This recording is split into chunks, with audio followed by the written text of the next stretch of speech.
Welcome back to the YouTube channel, guys. Today we're going to be changing the Miata's dirty rear diff fluid.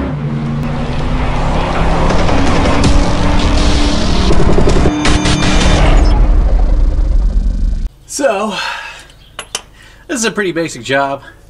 We're going to take the oil out, put some oil in.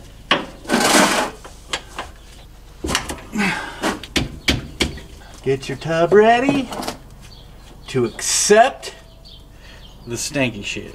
I like to see all the little metal shavings that collect on the bolt here. This car is definitely abused. I'm not gonna say abused, actually. This thing isn't abused at all. This thing is used appropriately as a Miata. So many not good things that I'm seeing. I have this Torco 7590.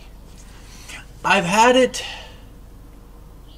from when I used to own a Honda, which I used to own a Honda back in like 2006. Yeah.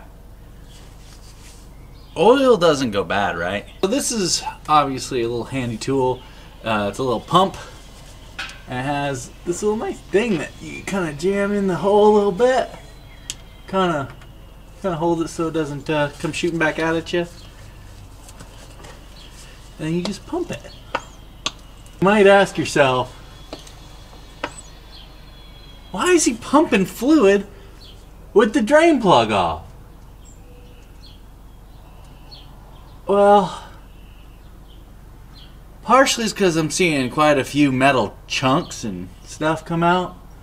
So I was just trying to flush it a little bit. So professionals, should I continue to just let it drain forever and ever? Or should I just say fuck it and plug it back up and put some damn oil in it so we can get this show on the road? Yeah.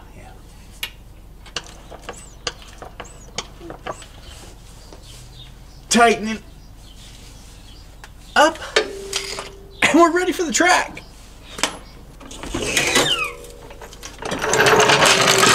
So one thing I really want you guys to understand is the reason why we're doing this. Obviously, we're going to the track, we're beating this car up pretty bad, so I want to make sure that I keep it as good as possible for as long as possible.